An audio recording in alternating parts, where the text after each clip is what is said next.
Bonjour à tous et bienvenue dans cette première Web TV Impact Co 10% pour tout changer.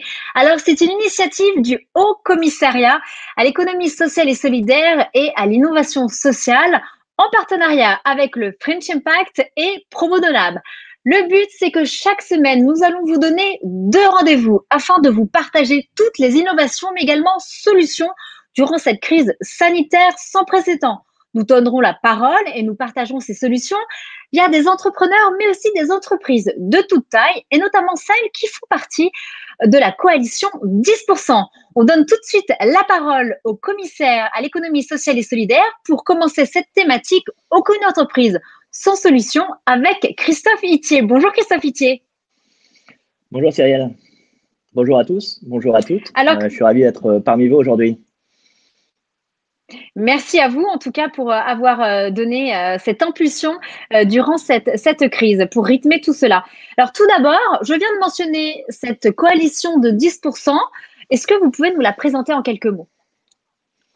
Alors, rapidement, cette coalition est née il y a de cela un an, depuis le ministère de la Transition écologique et solidaire. Et elle a vocation à réunir l'ensemble des entreprises, petites ou grandes, entreprises de territoire, des PME, des ETI, des TPE, des startups, mais aussi des grands groupes que nous connaissons tous, des groupes du CAC 40, mais aussi des entreprises de l'ESS, mais aussi des universitaires, des réseaux entrepreneuriaux qui tous ont la conviction que désormais, l'avenir doit s'inscrire dans un réalignement de la performance économique et de l'écologie et du social. Et donc, c'est cette conviction que nous portons collectivement. Alors, en coalition. Et pourquoi 10% pour tout changer, quand même, pour rappeler un peu le principe de la bascule que l'on connaît en sociologie. C'est-à-dire que quand dans une population, vous avez des individus qui sont minoritaires, mais qui ont des comportements singuliers et qui commencent à se coaliser, à être convergents dans leur action, alors, s'ils arrivent à peser 10% de l'ensemble, alors ce qui était le singulier devient la norme. Et nous, notre enjeu, c'est justement que cette conception de l'économie qui associe l'écologie et le social l'emportent désormais et deviennent le modèle dominant. Aujourd'hui, on est d'accord, il y a à peu près 600 entreprises, structures qui font partie de cette coalition depuis un an? C'est ça, on est parti assez peu, nous étions quelques dizaines au moment du vote de la loi Pacte, qui a été un élément, un enjeu, un moment symbolique en matière d'engagement des entreprises, en créant des nouveaux outils, des nouveaux statuts. Depuis, nous avons cessé de grandir, nous avons travaillé, nous sommes beaucoup réunis, beaucoup échangé sur différents sujets dont on pourra évoquer quelques thèmes pendant à la fois cette émission, mais surtout les suivantes. Et donc, aujourd'hui, effectivement, nous sommes plus de 600, encore une fois, de toute taille, de tout secteur d'activité, à essayer de faire changer la donne définitivement. Et cette crise nous invite à le faire de manière encore plus urgente. De manière très concrète, comment on fait pour rejoindre cette coalition? Alors, c'est très, très simple. En fait, cette communauté, elle est très ouverte. Le but, c'est d'embarquer un maximum de ces acteurs qui veulent faire des choses. Et je le dis, on peut être une association, peut-être une petite entreprise, une TPE, comme un grand groupe. Nous avons besoin de toutes les énergies. Et donc, il suffit de nous contacter au ministère de la Transition écologique. Nous avons une adresse 10% pour tout changer qui est visible sur notre site et qui est très, très facile d'accès. Et simplement en adhérant via LinkedIn, on rejoint la communauté et dès lors, on est informé à la fois des événements, des groupes de travail et puis des différents chantiers que nous animons. Est-ce que vous pouvez nous partager avec nous l'ADN, la raison d'être, l'objectif, le fonctionnement de cette Web TV que vous venez de créer, de lancer? Alors, l'enjeu, c'est de mettre en valeur, de faire témoigner des chefs d'entreprise, des dirigeants d'associations, des acteurs, peut-être même des citoyens d'ailleurs, qui justement dans cet esprit de la coalition 10% pour tout changer, qui veulent mettre la puissance de l'économie au service de l'intérêt général, viennent témoigner de leurs initiatives. Elles sont nombreuses, on en voit beaucoup dans les journaux, elles sont beaucoup portées par les membres de la coalition pour produire davantage de masques, pour produire davantage de gel hydroalcoolique, pour inventer des nouvelles solidarités, des nouveaux services dans cette période particulière et dramatique que nous vivons au travers de la crise sanitaire. Donc, c'est déjà donner à voir de cet élan national. Et puis, c'est surtout tracer des perspectives pour l'avenir parce que nous devons nous projeter aussi dans l'après-crise. Nous savons que nous avons encore de grosses difficultés en matière sanitaire, évidemment. Nous sommes, comme on le dit, à un plateau de la pandémie. Et derrière, il y aura aussi des enjeux évidemment économiques, des enjeux sociaux qu'il va falloir collectivement relever. Et donc, c'est aussi cela, l'objectif de cette Web TV, c'est de tracer aussi des perspectives pour l'avenir. Et je pense que notamment dans ce temps de crise qui, encore une fois, nous met dans de graves difficultés et sur lesquelles nous devons être toutes et toutes solidaires, il y a quand même des éléments positifs. D'abord, le fait que nous avons pu, les uns les autres, l'État, les entreprises, la société civile, les associations, sortir un peu de nos normes, de nos zones de confort pour coopérer, pour coaliser, pour être plus résilients et se mettre au service du bien commun. Et je pense que cette philosophie, ce cap, cette boussole que nous sommes donnés au travers de la crise en essayant de travailler sur des alliances nouvelles, c'est un état d'esprit, une boussole qui doit nous guider demain pour relever l'ensemble des défis qui vont être devant nous, celui de la sortie de crise, mais aussi l'urgence écologique, mais aussi les inégalités sociales qui sont encore nombreuses dans notre pays, en Europe et dans le monde. De manière globale, aujourd'hui, comment les membres de la coalition s'adaptent? Quelles sont leurs actions depuis le début de cette crise en France? Alors, chacun essaie de prendre sur sa part, pour prendre une expression commune, c'est-à-dire que, d'abord, un certain nombre d'entreprises de l'économie sociale et solidaire sont en première ligne, en accompagnant, par exemple, les personnes les plus âgées dans les EHPAD, en accompagnant aussi des enfants dans des établissements de protection sociale, en travaillant aussi dans les solidarités, les grandes solidarités dont nous avons besoin parce que les plus démunis sont les plus impactés par cette crise et par le confinement qui exacerbe les inégalités sociales. Donc déjà, un certain nombre d'entreprises sont en première ligne. Je pense aussi à l'agroalimentaire qui doit continuer à nourrir ce pays malgré souvent des effectifs là aussi en chômage partiel ou des tensions qui peuvent se créer. Donc c'est toute cette France de la première ligne, comme on dit aujourd'hui. Et puis après, nous avons aussi des entreprises qui ont fait le choix de faire pivoter leur modèle, de changer leur appareil productif pour essayer de répondre aux défis qui nous sont imposés par cette crise. On l'a vu sur la production des masques, sur la production des gels hydroalcooliques, des grands groupes comme des TPE, comme des PME se mettent au service de cette ambition pour relever encore une fois ce défi commun qui s'oppose à nous. Donc on le verra d'ailleurs dans l'ensemble des différents épisodes de cette Web TV qui va nous conduire jusqu'à l'été, que les initiatives ne manquent pas, qu'elles soient très territorialisées ou qu'elles soient nationales. On a besoin de toutes ces énergies et vraiment, d'abord, chapeau aux membres de la coalition, mais aussi à l'ensemble de ces structures, de ces entreprises, de ces associations qui sont aujourd'hui avec toute l'énergie et le volontarisme au front de cette pandémie. Ici, on est là pour parler solutions, tout de suite. On n'est pas là pour annoncer des chiffres catastrophiques. On est là justement pour montrer ce qui n'est pas forcément dans les médias, c'est-à-dire tout ce qui se passe sur un large panel de tous nos entrepreneurs et toutes entreprises françaises. Et d'ailleurs, concernant le gouvernement a débloqué des milliards pour aider notre économie. Mais qu'entend-il faire concrètement pour l'économie sociale et solidaire?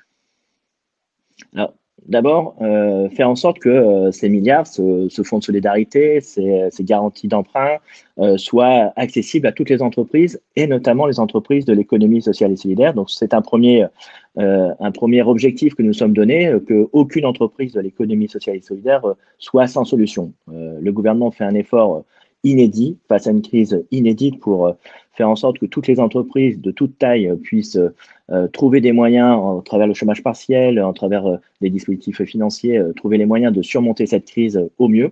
Et on l'a vu encore ces dernières 24 heures, quand il s'agit d'adapter ou d'amplifier ces dispositifs, nous essayons d'être au rendez-vous. Et pour l'économie sociale et solidaire, il en va de même. D'abord, ces entreprises doivent avoir accès absolument à l'ensemble de ces dispositifs. Et donc, c'est aussi un sujet que nous menons avec l'ensemble des réseaux de l'économie sociale et solidaire. Et puis, par ailleurs, il faut savoir que au sein de l'économie sociale et solidaire, beaucoup d'entreprises sont de petite taille.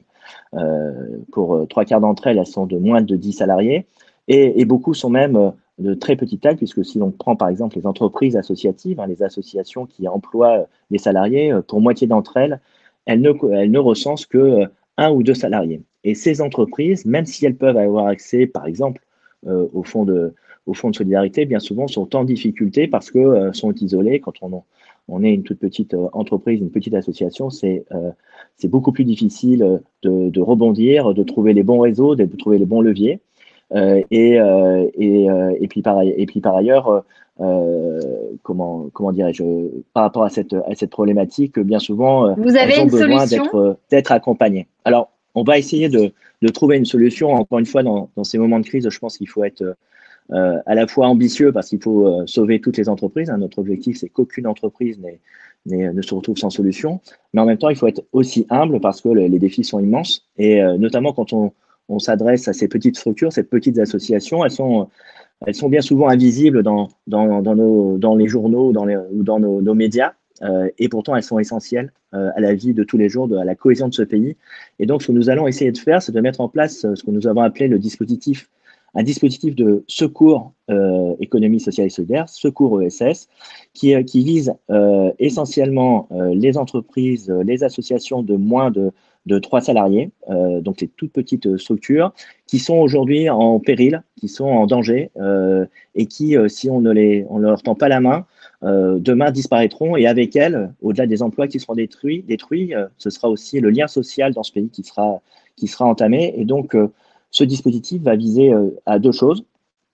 D'une part, à leur fournir une aide directe qui va leur permettre de passer le cap, peut-être de payer un salaire, peut-être de payer des factures, et puis un accompagnement systématique, gratuit, qui va leur permettre de ne plus être seuls et peut-être de trouver les bons leviers pour surmonter de manière beaucoup plus structurelle ce moment difficile qui est à eux, d'aller chercher les bons emprunts, d'aller chercher les bons dispositifs mis en place par le gouvernement. Et donc, ce dispositif, c'est à la fois de l'aide Il sera directe effectif et à à la fois de partir de quand? l'accompagnement. Il À sera partir de effectif quand il sera dans une effectif? dizaine de jours. C'est-à-dire, allez, si je suis optimiste, fin de semaine prochaine. Donc, c'est un scoop que vous venez de nous annoncer, ce dispositif Alors, de secours ESS pour les structures de moins de 3 salariés, c'est bien ça? c'est ça.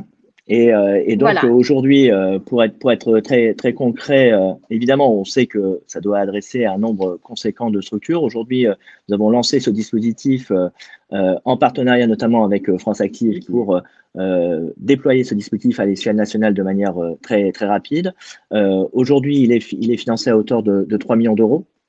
Pour permettre d'amorcer ce dispositif. On va aussi le tester parce que c'est extrêmement compliqué d'adresser dans une telle granularité les aides, mais c'est un défi que nous lançons.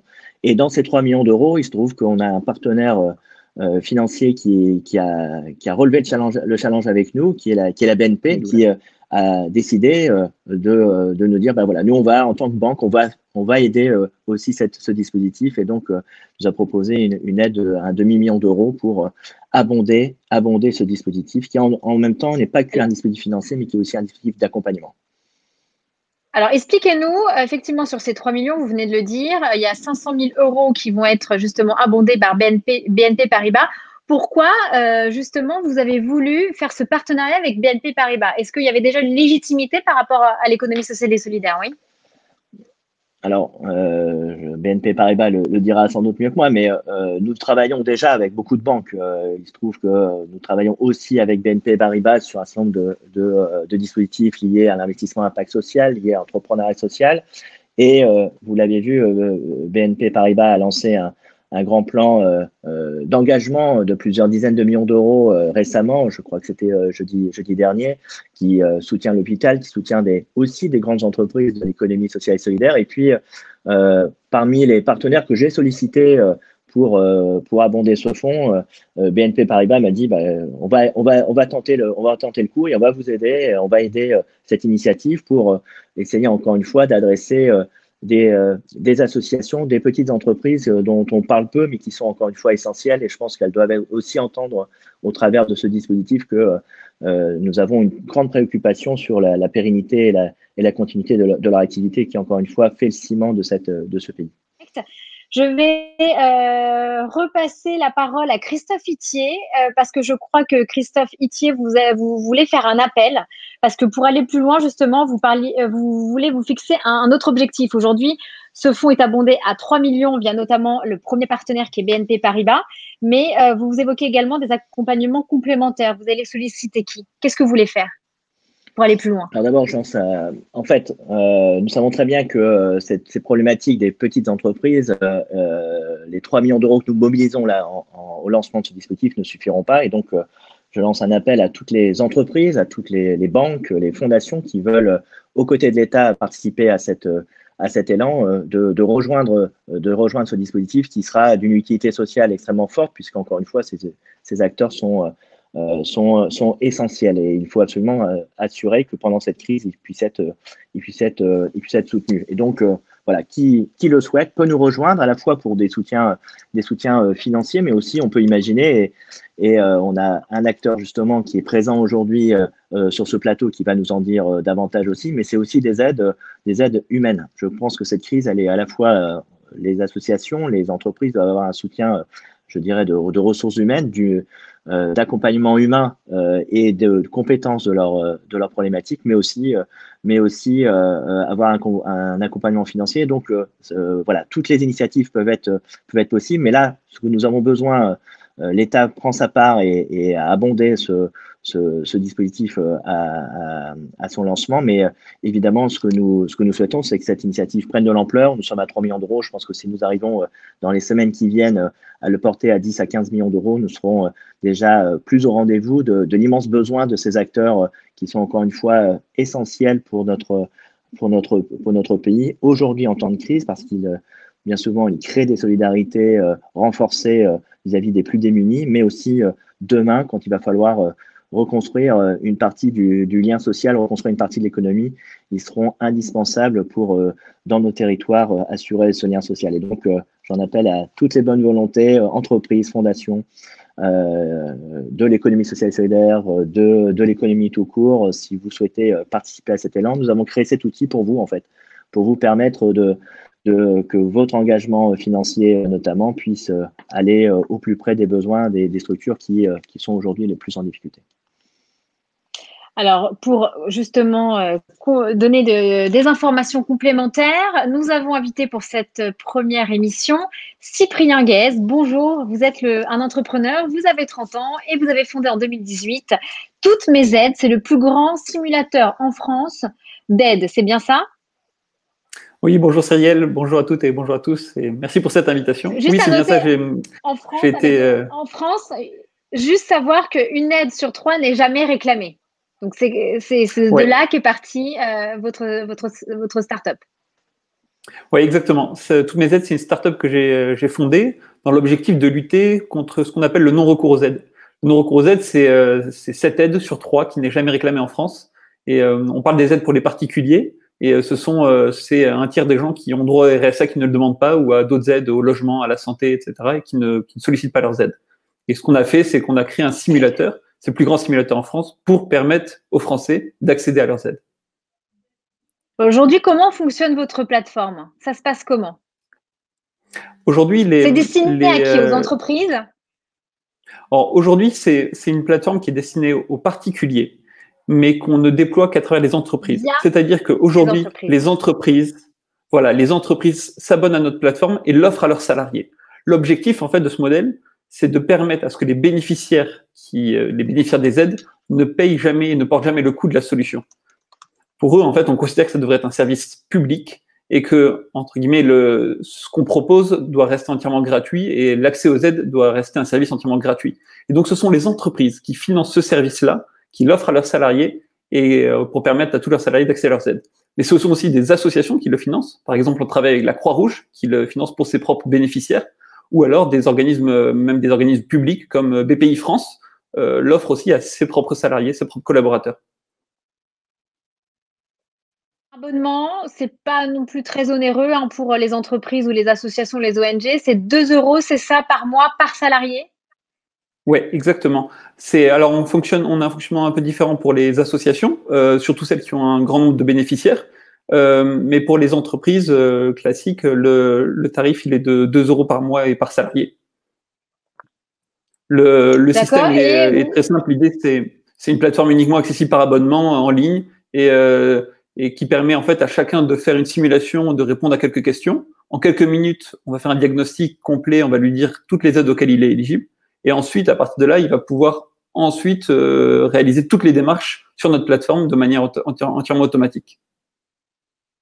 Moi, ce que j'ai bien aimé quand on a travaillé cette première émission, c'est que c'est notamment des services à la personne pour les bas salaires, c'est ça? Ça permet à toutes les personnes, les travailleurs sociaux, les femmes de ménage, etc., ou justement les auxiliaires de vie auprès des seniors, à avoir des compléments, des compléments de salaire. Ça se passe comment en fait pour ces personnes-là, pour cette catégorie, pour ces populations?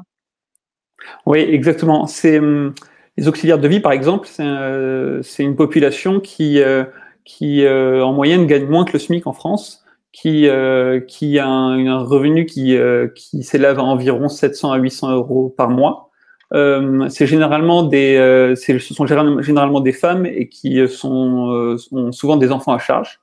Et ces profils-là, en fait, ils ont une grande difficulté à accéder aux aides, à accéder aux informations des aides qui leur sont disponibles.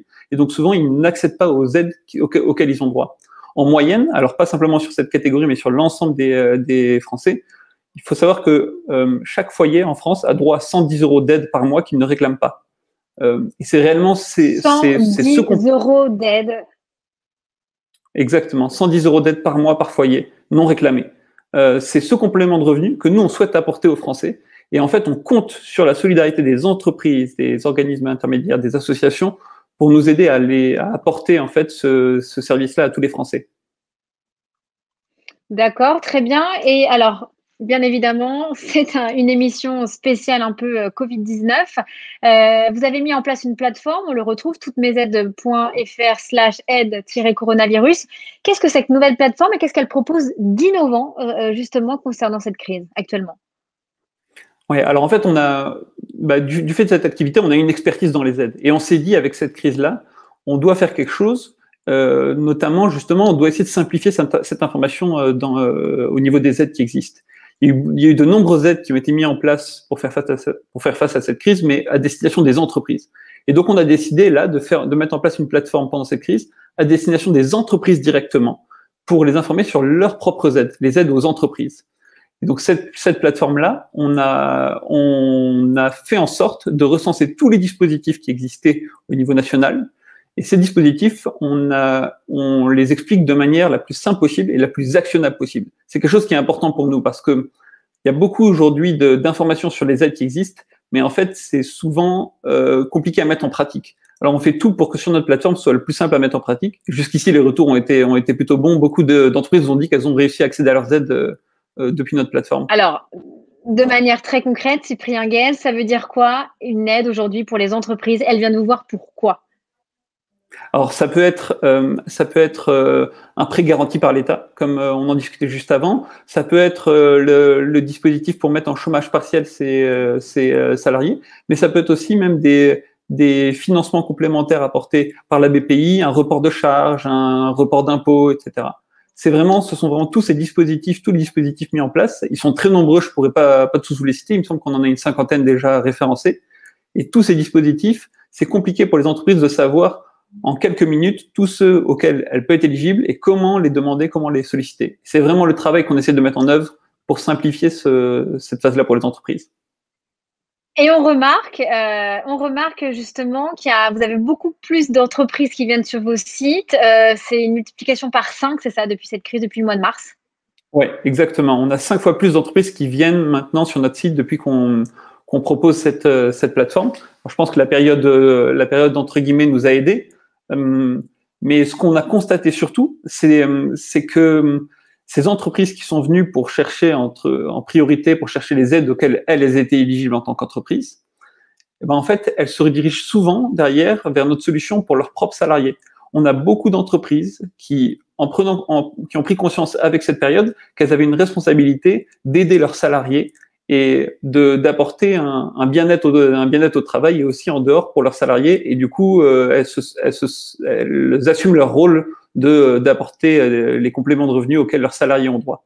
Donc c'est vraiment en fait un bilan assez positif qu'on en a tiré de voir que à la fois en fait on a réussi à aider les entreprises et elles-mêmes ont réussi à aider leurs salariés via notre service. On va redonner la parole à Christophe Itier. Christophe Itier, est-ce que vous pensez aujourd'hui, on vient de voir que justement toutes mes aides .fr, pardon, bien évidemment. Toutes-mes-aides.fr est en train d'exploser au niveau des entreprises qui sollicitent, qui vont sur ce site, donc ce plus grand simulateur de France. Est-ce que vous pensez qu'aujourd'hui, les entreprises, elles sont justement de plus en plus alertes sur le bien-être de leurs salariés? Vaste question. Moi, je voudrais d'abord saluer cette initiative qui est portée qui nous a été expliquée brièvement par Cyprien, parce qu'elle est en fait, elle est typique de la puissance de l'innovation sociale. On voit bien que tout est présent, les aides sont présentes, la demande est présente, et pourtant ça ne connecte pas parce que c'est complexe, parce que il faut être au courant d'informations, avoir les bons réseaux et avoir les bons leviers. Et d'une part, on voit qu'on a une entreprise sociale qui vient proposer une solution, cette politique du dernier kilomètre, qui permet aux politiques publiques de trouver des réponses, d'apporter des réponses aux citoyens qui en ont besoin. Quand on voit ce taux de non-recours aux aides, c'est un scandale social en fait, puisque l'argent public est mis à disposition, on met en place, quel que soit le gouvernement, des dispositifs, et en fait on se rend compte que, on prend par exemple le RSA, je crois que c'est un tiers de bénéficiaires qui n'ont pas recours au RSA. Donc, on parle beaucoup de la fraude, mais on ne parle pas suffisamment du non-recours. Et donc, malgré le volontarisme des politiques, il faut que nous ayons ce type d'initiatives, ces entreprises sociales, ces innovations sociales qui permettent de faire ce lien, ce dernier kilomètre qui va permettre à une politique publique de rencontrer ses bénéficiaires. Donc ça, c'est un premier élément. Deuxième élément, on voit bien que tout ça est fondé sur une coalition. Encore une fois, d'où l'importance de la coalition, Cyprien, dans ces moments-là. Si vous êtes présent aujourd'hui, c'est que on est bien dans une coalition entre des dispositifs publics, des entreprises qui sont des lieux où on peut mobiliser les salariés et les informer beaucoup plus facilement que quand ils sont à leur domicile. C'est des lieux aussi où on peut passer un certain nombre d'informations collectives. Et puis, entre deux, une entreprise sociale qui fait le lien. Donc, c'est cette coalition société civile, pouvoir public, entreprise qui est, à mon sens, là, significativement une vraie réussite, mais qui est demain l'ADN de ce que nous devons porter collectivement si nous voulons être au rendez-vous de l'ensemble de nos défis, qu'ils soient sociaux ou écologiques. Donc, la même question, je vais vous la reposer, Christophe, parce que vous n'y avez pas répondu. Et puis, ce sera également une question pour Cyprien, parce qu'il en est témoin, il en est en première ligne. Est-ce que les entreprises, elles sont de plus en plus alertes et en fait, elles n'ont pas le choix aujourd'hui d'être beaucoup plus proches de leurs salariés, de leur bien-être. Et c'est pour ça qu'aujourd'hui, une plateforme comme celle de Cyprien, elle va en poupe actuellement. Oui, alors merci de me rappeler à ma discipline de répondre à vos questions. Mais effectivement, on sait qu'aujourd'hui, un des déterminants de l'adhésion des salariés à l'entreprise, même de l'embauche, on voit bien qu'une nouvelle génération aujourd'hui se pose la question du sens, se pose la question de la correspondance entre la cohérence de leurs propres valeurs avec les valeurs de l'entreprise. Et donc, toutes les entreprises aujourd'hui savent que pour bien recruter, pour recruter des talents et les conserver, eh bien, il va falloir proposer autre chose que la pure réalisation du profit, et donc avoir un projet d'entreprise, une raison d'être, pour reprendre un terme qui est porté justement par la loi PACTE, qui englobe, au-delà de la performance économique de l'entreprise, des enjeux qui vont permettre aux salariés de se sentir en adéquation, en cohérence avec l'entreprise. Il y a beaucoup de travail à faire, c'est un exercice compliqué parce qu'il faut rétablir aussi la confiance. On le vit beaucoup de la défiance des citoyens vis-à-vis des pouvoirs publics. Il y a aussi une vraie défiance, ou en tout cas une attente forte des salariés vis-à-vis de leur entreprise. Il y a quelques temps, une étude de l'IFOP démontrait que sur cette question de la raison d'être, donc de la définition d'un objet et d'un objectif des entreprises qui dépasse la pure réalisation du profit, et donc dans lequel peuvent rentrer des initiatives comme celle portée par Toutes mes aides. Christophe Itier, vous, sur l'homme, qu'est-ce que ça va changer chez vous? Comment vous le voyez? Vous êtes un père de famille aussi, d'une petite fille. Qu'est-ce que ça change sur vous? Là, je pense que, comme beaucoup de Français, c'est un changement dans les modes de vie, dans les modes de déplacement, évidemment, puisque nous sommes confinés, mais aussi dans l'intrication entre vie personnelle et vie professionnelle, qui est un vrai challenge. Et je pense que, comme l'a dit Cyprien, peut-être nous sommes plus privilégiés par nos lieux de confinement ou pour notre environnement, mais il faut penser aussi à toutes ces personnes qui vivent des situations extrêmement complexes parce que les inégalités sont exacerbées. Et sinon, je pense que d'un point de vue plus, peut-être pas philosophique, mais en tout cas dans l'approche, je pense que ce qui a révélé cette crise, c'est un devoir d'humilité on était dans une suffisance peut-être collective, en pensant que finalement, voilà, les problématiques étaient plutôt dans les pays moins développés que nous, un peu loin, et que finalement nous avions cette croissance heureuse, cette prospérité heureuse qui nous inondait, même s'il y avait des inégalités extrêmement fortes. Mais je pense que cette crise nous révèle en fait, la fragilité de notre modèle, nos fragilités humaines aussi, parce que là, on est aussi face à la maladie, face à la vie, face à la mort, dans notre entourage, face à aussi toutes ces inégalités exacerbées, qu'il va falloir reprendre le chemin d'un vivre ensemble, comme on le disait avant la crise, qui doit être beaucoup plus fort. Et donc, un devoir d'humilité. Et je pense que c'est d'ailleurs une posture que chacun a pris. On sait que, là, je parle plus dans l'homme politique quand même, on voit bien qu'on est souvent dans des rapports de force.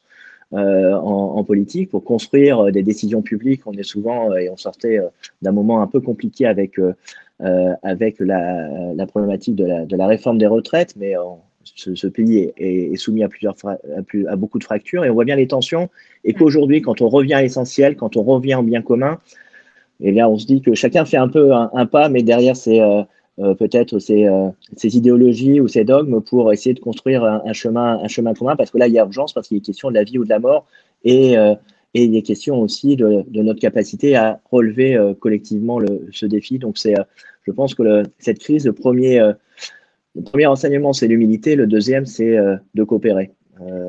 J'ai dit souvent avant la crise, le siècle dernier, c'était celui de la compétition. Celui-ci sera celui de la coopération. Et je pense que là, on a une démonstration en direct que entre des individus, des citoyens, jusqu'aux entreprises, aux associations et au pouvoir public, ce siècle sera celui de la coopération et de la coalition. Merci beaucoup à vous deux. Christophe Itier, avant de conclure cette première émission, est-ce que vous pouvez nous dire comment on peut faire pour vous aider à soutenir ce dispositif de secours à l'ESS? Comment on fait? On va où exactement, concrètement? Alors, d'abord, pour celles et ceux qui en seront les bénéficiaires, parce que d'abord, il faut penser d'abord à eux. Donc, on va communiquer très largement à partir de la fin de semaine prochaine pour, au travers du réseau, notamment de France Active, vous donner toutes les informations, et on passera par tous les relais, notamment les chambres régionales de l'économie sociale et solidaire, le dispositif local d'accompagnement, qui sont des professionnels qui connaissent très bien justement les associations, les petites entreprises, et qui sont au fait de leurs difficultés. Donc, on va communiquer très largement auprès d'eux. Et donc, cette communication va arriver aussi aux bénéficiaires. Et puis, pour celles et ceux qui veulent aider, et je l'ai dit, aux entreprises, aux fondations, aux institutions, je pense qu'ils n'auront pas de mal à me contacter, et ils ont beaucoup ont déjà mon mail et mes coordonnées, et peuvent contacter le Haut Commissariat pour que l'on travaillions ensemble à des solutions pour donner de l'ampleur à ce dispositif qui, encore une fois, avec beaucoup d'humilité, mais aussi beaucoup d'humilité dans le déploiement, mais aussi beaucoup d'ambition pour répondre à cet enjeu, veut apporter une aide complémentaire à ce qui est déjà posé par le gouvernement vis-à-vis de ces toutes petites associations, ces toutes petites entreprises qui, bien souvent, ça a été dit par Cyprien également, sont en difficulté, sont un peu perdus et ont besoin à la fois d'un petit coup de pouce financier, mais surtout aussi d'accompagnement pour justement franchir les premières marches vers le redressement. Écoutez, merci beaucoup Christophe Itier, vous êtes à l'initiative de Impact & Co 10% pour tout changer. Merci beaucoup pour votre temps et d'avoir été notre invité pour cette première émission. Merci beaucoup à notre entrepreneur engagé, membre de la coalition 10%, Cyprien Guès, fondateur de la plateforme, le plus grand simulateur de France, toutes-mes-aides.fr, bien évidemment sur les réseaux sociaux pour avoir vos retours, hashtag 10%, c'est affiché à l'écran.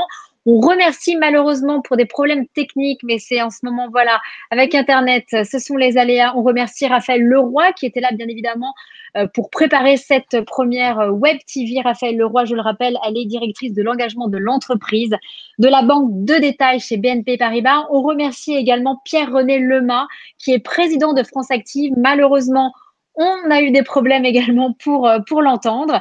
Et moi, je vous donne rendez-vous mardi prochain, 21 avril, à 11h, sur cette même adresse, avec une thématique pour mieux partager la valeur, avec notamment le directeur général de la Maïf, Pascal Demurger. Merci beaucoup de nous avoir suivis et à la semaine prochaine. Merci, au revoir. Au revoir.